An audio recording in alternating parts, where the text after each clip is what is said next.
जय आदिवासी, जय आदिवासी। लड़ेंगे, लड़ेंगे और लड़ेंगे और लड़ेंगे। इंडिया गठबंधन અને ભારતીય રાષ્ટ્રીય કોંગ્રેસ સમિતિ દ્વારા વલસાડ ડાંગ લોકસભાની બેઠક પર મને ઉમેદવારી કરવાનો મોકો મળ્યો છે ત્યારે 18 તારીખે આપણે સૌના આશીર્વાદ અને સૌની સાથે વલસાડ ખાતે ફોર્મ ભરવાનું થયું અને 20 તારીખે ફોર્મ ચકાસણી થઈને આપણું ફોર્મ મંજૂર થયું છે। એટલે આપણે હવે પંજાના ઉમેદવાર બની ગયા, ઇન્ડિયા ગઠબંધનના ઉમેદવાર બની ગયા।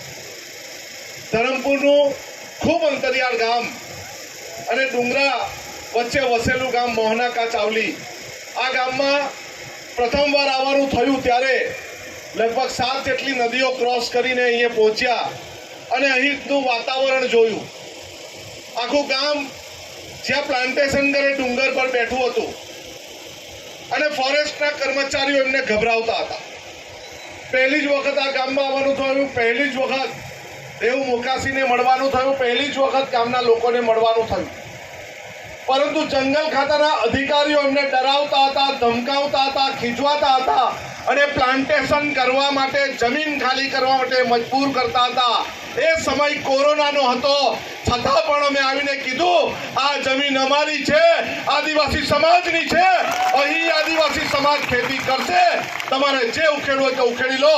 ત્યારથી આપણે એ જમીન પર પ્લાન્ટેશન નહીં પરંતુ ખેતી કરી રહ્યા છે। એ જમીન આપણી માં છે, એ પ્રકૃતિ આપણી માં છે અને એમાંથી આપણે અનાજ પકાવીએ છીએ।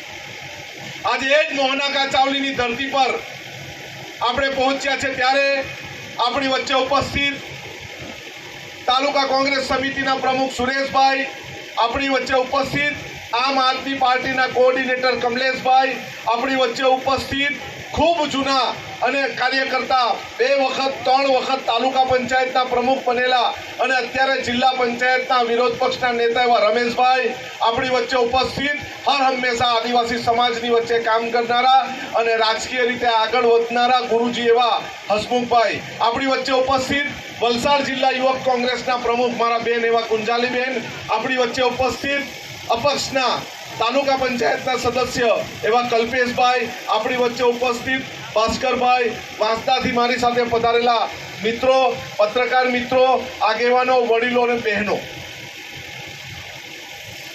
આ ચૂંટણી માત્ર વિચારધારાની ચૂંટણી નથી, આ ચૂંટણી કોંગ્રેસ ભાજપની નથી, આ ચૂંટણી આદિવાસી વર્સિસ ભાજપની છે।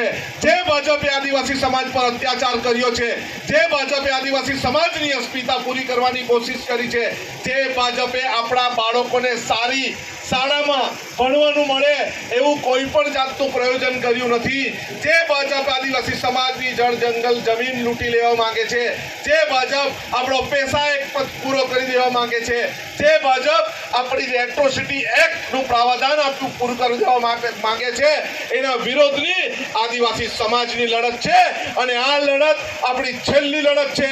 આ લડતમાં આપણે ભાજપને ઘરે બેસાડી દેવાનું છે। બેસાડી દેવાનું છે ને? બેસાડવાનું છે ને?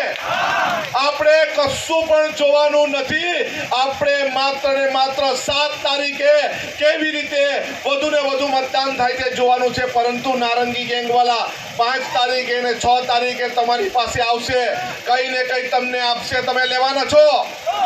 લેવાના છો? અરે આપણે નારંગી ગેંગવાળાને આપણા ગામમાં ઘૂસવા દેવાના નથી અને નથી। એમને આવીને પૂછો કે ભાજપના ઉમેદવાર મારા ગામમાં, મારા સમાજમાં, મારી જમીન બચાવવા, ફોરેસ્ટ વાળા સાથે બચાવવા માટે, પોલીસ વાળાની સામે બચાવવા માટે ક્યારે આવ્યા છે? જવાબ તમે પૂછો, પછી એમને કે તમે મારા ગામમાં મત લેવા માટે આવો। તમે એમને પૂછો કે અમારી શાળા જર્જરિત છે, તમે એમને પૂછો 7 પુલ ક્રોસ કરીને આવ્યા, સાથે 7 પુલ ખરાબ છે એમને પૂછો, જ્યારે વરસાદ પડે ત્યારે અમારું ગામ ધરમપુરથી વિખૂટું પડી જાય છે ત્યારે તમે ક્યાં ગયેલા? એવો ઉમેદવાર હશે તો અમે સાથે રહેશું. જે ઉમેદવારને અમે જોયો નથી, જે ઉમેદવાર અમારી વચ્ચે આવ્યો નથી, જે ઉમેદવારે અમારા કામ કર્યા નથી, જે ઉમેદવાર આદિવાસી સમાજમાં કેટલી જ્ઞાતિ છે એને ખબર નથી, એ ઉમેદવારનું એને પોતાનું કામ ખબર નથી, એવા ઉમેદવારને અમે મત નથી આપવાના એવું કહેવાની તાકાત આપણે રાખવાની છે. એ ઉમેદવારી કરી છે માત્ર ને માત્ર આદિવાસી સમાજ માટે, ઓબીસી સમાજ માટે, મુસ્લિમ સમાજ માટે, ગરીબ અને કચડાયેલા સમાજ માટે મેં ઉમેદવારી કરી છે.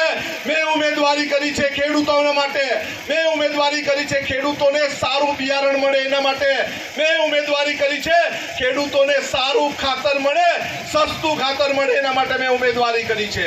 મેં ઉમેદવારી કરી છે વિદ્યાર્થીઓ માટે, મેં ઉમેદવારી કરી છે એમની વર્ગશાળા સારી હોય તેના માટે, મેં ઉમેદવારી કરી છે કે એ વિદ્યાર્થીઓને સારું શિક્ષણ મળે, એ વિદ્યાર્થીઓને સારા શિક્ષકો મળે એના માટે ઉમેદવારી કરી છે. મેં ઉમેદવારી કરી છે આશા વર્કર બહેનો માટે, મેં ઉમેદવારી કરી છે આંગણવાડી બહેનો માટે, અને મહિલાઓ પર જે અન્યાય થાય છે એ મહિલાઓના માટે અમે ઉમેદવારી કરી છે. મેં ઉમેદવારી કરી છે અહીંના શિક્ષિત બેરોજગાર યુવકો માટે, મેં ઉમેદવારી કરી છે અહીંના યુવકોને, અહીંની બહેનોને સ્થાનિક રોજગારી મળે એના માટે મેં ઉમેદવારી કરી છે. મેં ઉમેદવારી કરી છે સારા રોડ રસ્તા માટે, મેં ઉમેદવારી કરી છે જે શહેરોમાં આવાસના 3.5 લાખ રૂપિયા મળે એટલા જ રૂપિયા મારી ગામડાના પ્રધાનમંત્રી આવાસ માટે પણ મળવા જોઈએ છે. ગુજરાત સરકાર ગામડાના લોકોને 1,20,000 રૂપિયા આપે છે અને શહેરોના લોકોને 3.5 લાખ રૂપિયા આપે, એનો અમે વિરોધ કર્યો છે. અને અહીંના લોકોને, ગામડાના લોકોને પણ 3.5 લાખ પ્રધાનમંત્રી આવાસના મળે એના માટે મેં ઉમેદવારી કરી છે. બહેનો ખૂબ મોટી સંખ્યામાં છે ત્યારે મારે એક વાત કરવી છે. બહેનોને સિલિન્ડર મળી ગયા, બાટલા મળ્યા બાટલા